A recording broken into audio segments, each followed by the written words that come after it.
Bonjour, je m'appelle Martha Diouf. Mon nom d'artiste est Baye Ndiaga Diouf.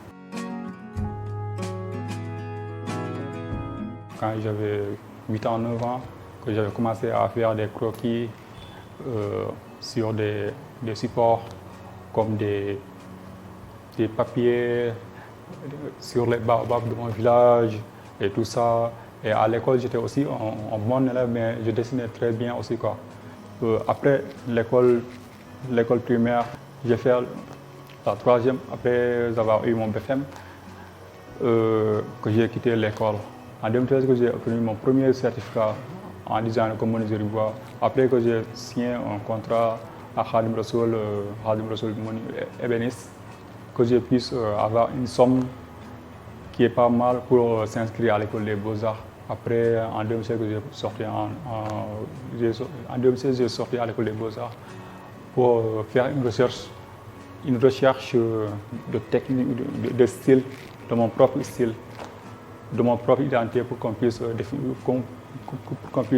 identifier Baye Ndiaga Diouf. Ouais. J'ai commencé à faire des expositions au Salon d'art contemporain Ségou Art. Et après le Salon d'art contemporain Ségou Art, quand je me suis retourné au Sénégal, j'ai fait un expo collectif au musée Théodore Monod Ifan avec les jeunes talents. Après cette exposition collective, j'étais sélectionné au 10e Salon des arts visuels du Sénégal. Et après cette exposition, j'ai fait des expositions collectives aussi, des projets avec des grands artistes en Italie, en Espagne, aux États-Unis, dont le projet était moi aussi galerie avec des grands designers aussi qui sont en Italie. Ouais. Et après tout ça, que je me suis lancé dans la Biennale. Ça a été un projet tellement intéressant pour moi et ça a été aussi ma première Biennale.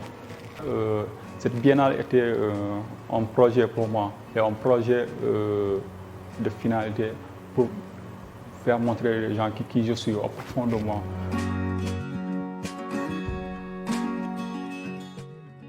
Je me suis inspiré profondément de la spiritualité parce que au début, quand j'ai commencé à préparer la Biennale,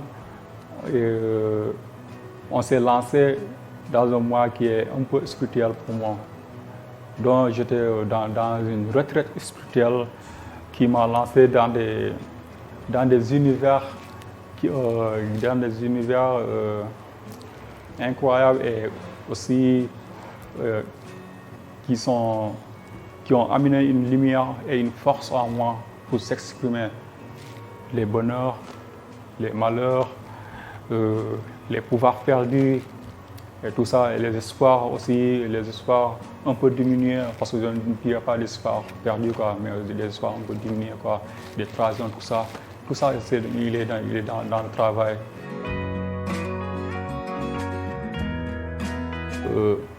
Après, j'ai de l'admiration envers des peintres, mais bon, personne ne m'inspire, quoi, franchement parler. Ce serait un projet très intéressant et qui va montrer une autre œil dans le monde de l'art contemporain aussi et de l'art engagé aussi, quoi.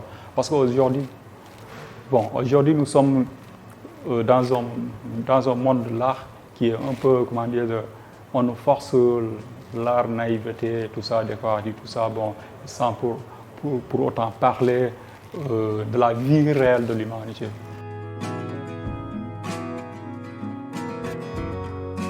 Le fait que l'être humain ne respecte pas son prochain, comme au niveau du racisme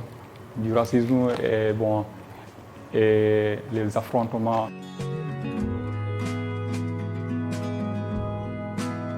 C'était une œuvre poétique, mais c'était aussi une œuvre dénonçante. Parce que bon, ça parlait, quand tu vois les mouvements des chaussures, comment ils sont tordus, tout ça, et la position, tu vois, ça va que c'est de la tension, quoi. C'est de la tension planétaire, ouais. Parce que bon, Nous tous, nous venons dans des tensions. Je me suis inspiré de la chanson de Gariby Coleman, c'est un jazzman afro-américain, mais d'une autre version, de Sky Crying de Gariby Coleman. Parce que quand je peinais cette œuvre, bon, je me suis rappelé lors de la pandémie dont nous tous étions dans la galère. Souvent, on peut dire le ciel pleure, mais il pleure de quoi? De la joie. Mais ici, le ciel ne pleure pas de la joie parce que tu vois des gouttelettes qui sont sous forme de sang, des gouttelettes de sang qui tombent. Ouais. Et dans ce temps, on avait besoin de la prière. Croire à son proche et soutenir à son proche quand il est dans des difficultés. Ne pas se voiler à une peau de chèvre, alors que le cœur d'une hyène est dans ton corps, quoi.